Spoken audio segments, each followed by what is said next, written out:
Alrighty, got a very cool comparison coming for you today. We're going to be looking at a total of 5 cut-cornered square diamonds.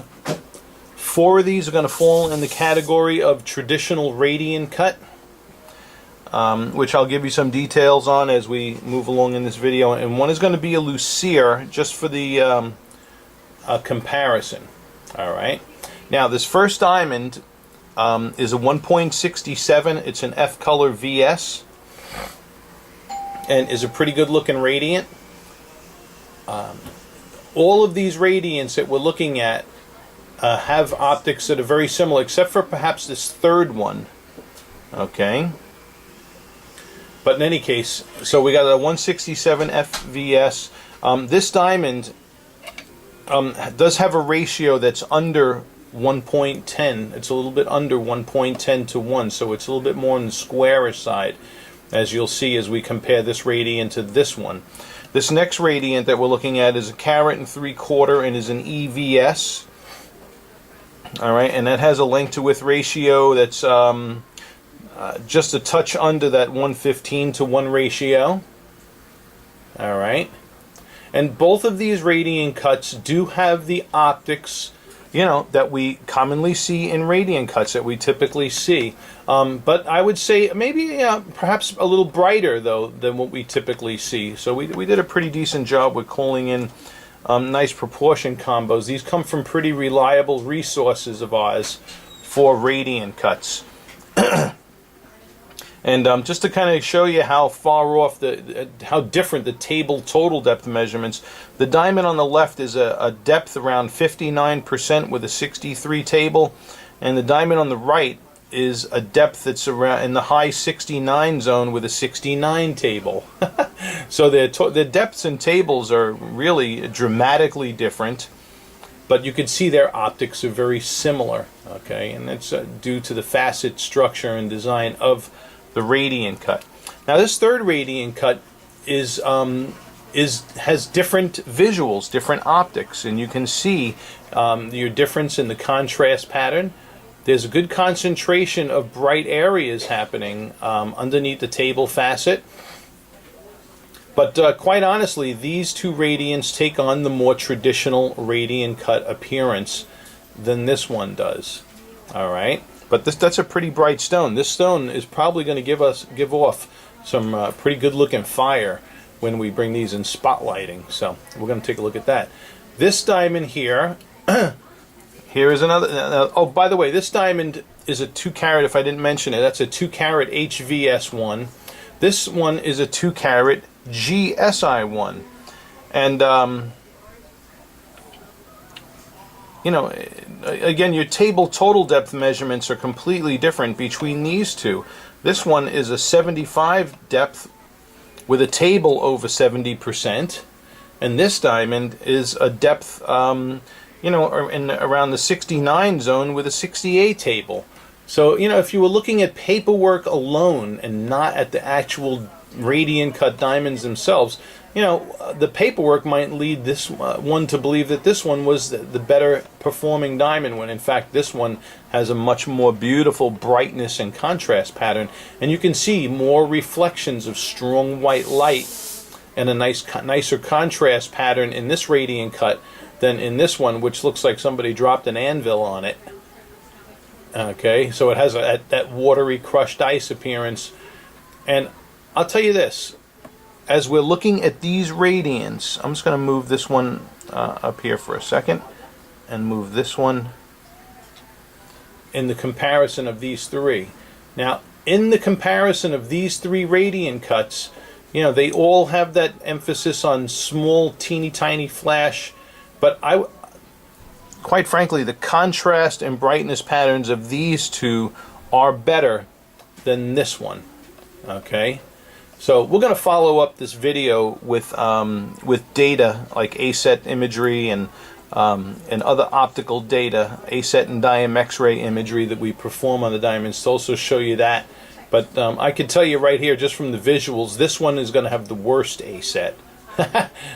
Okay, now last but not least, and I'm going to put this other 2-carat HVS1. I'm going to invert the positions of the HVS1 and the GSI1.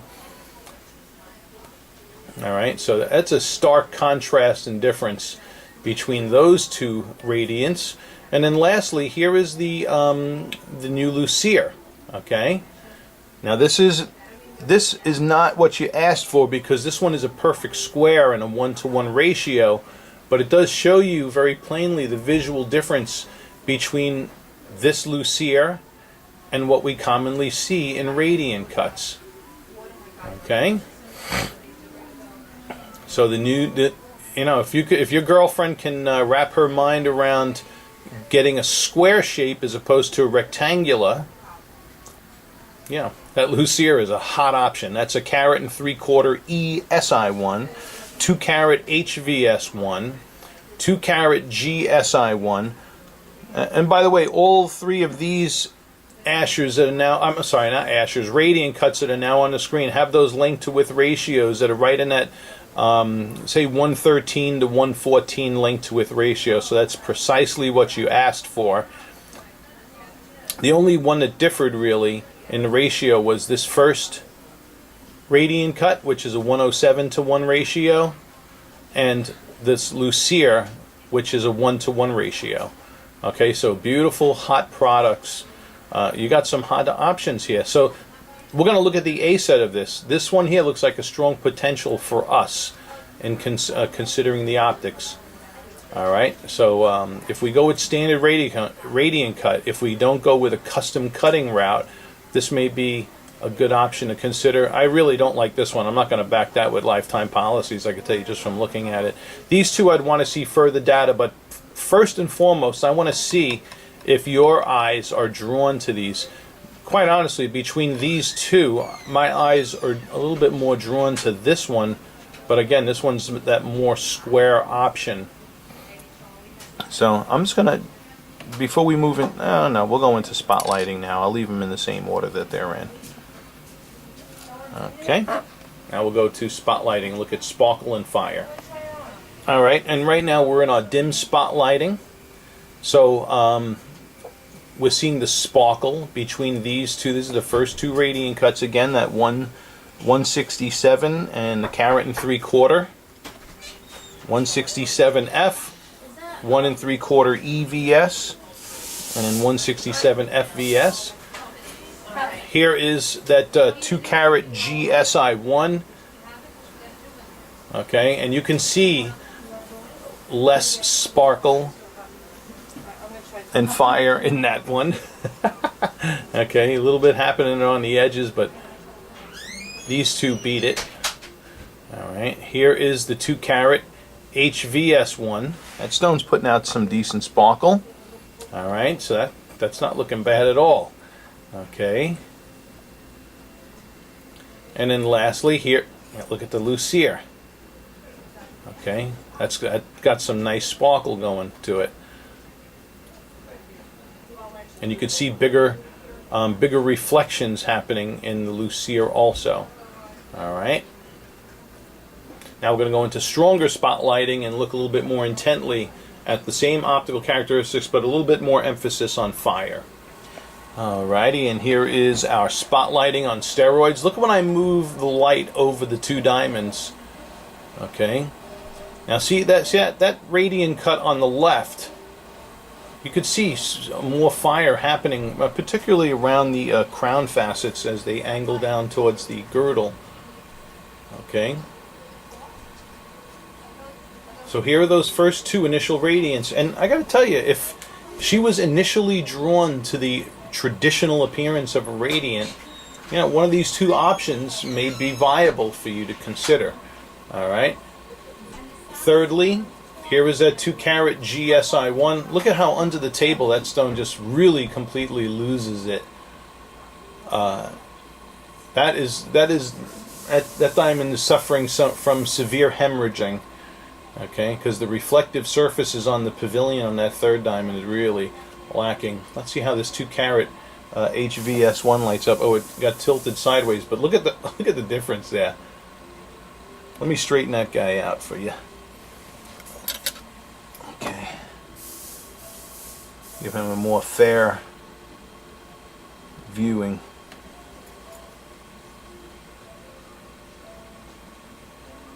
Okay, see the bigger flashes happening under the table of that one? All right. So that's looking good. Here is, lastly, the Lucere, and that is a real visual stunner. You can see nice reflections of light happening throughout the entirety of the stone, under the table, around the edges. Okay, but that's a nice hand-picked Lucere by our laboratory. So, view this video perhaps one more time. Think about your options here,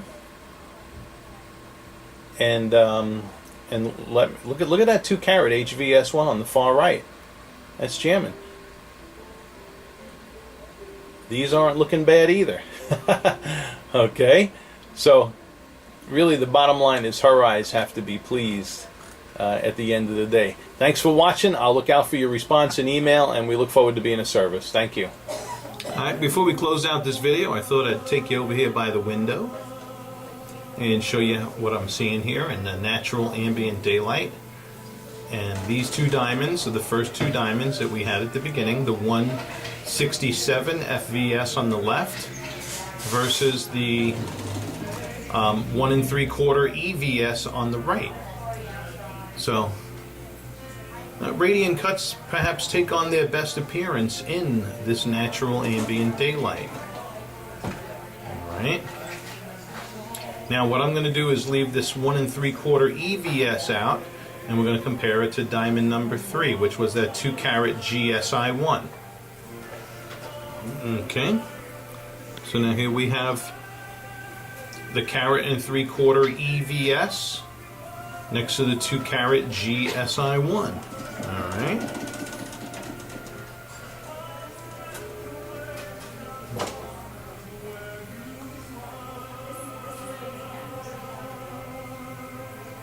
Okay, there are some visual differences between the two.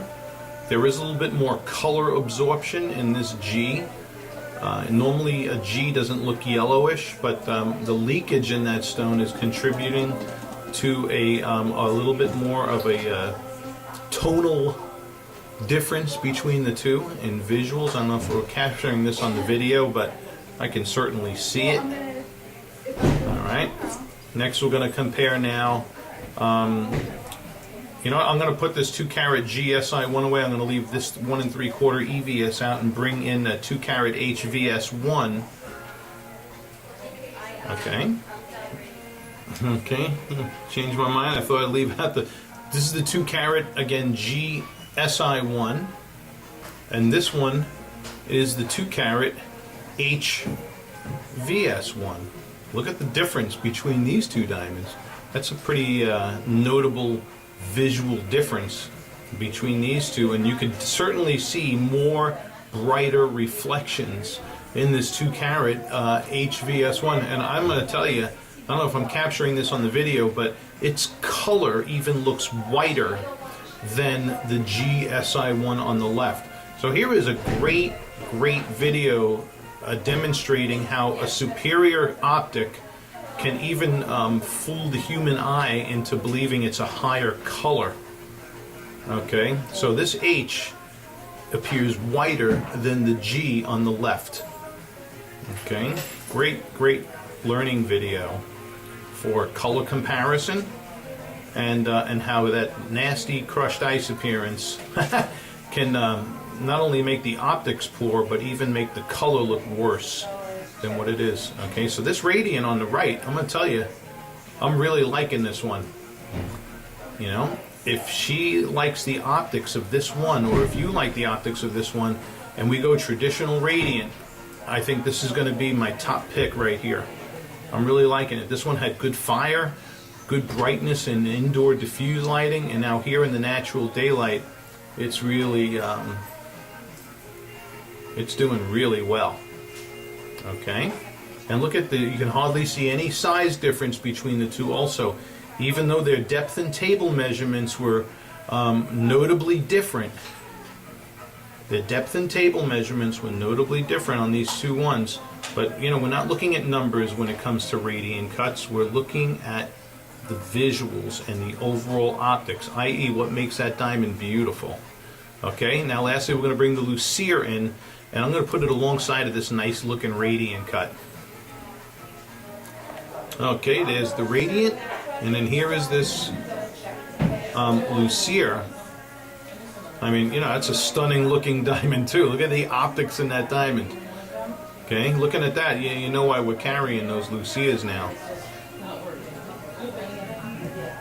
So there's the two side by side here. With all I do is have, and in fact, today in New York it is a cloudy day. I think it's January 18th here in January 18th in Long Island, New York. It's a very cloudy day out, but we have enough ambient light coming in the window to light up the facets on these diamonds that will effectively grab and reflect back light to the viewer. All right, so there's that comparison. 2 carat HVS 1 on the left, 1 3/4 EVS on the right in Lucere. And after you watch this video, let me know which one grabs you the most, and we'll move forward with that. Unless you want to go custom cut route. All right, thank you for watching. I hope this has helped. And this call-in certainly wasn't in vain. I think we did a winner here.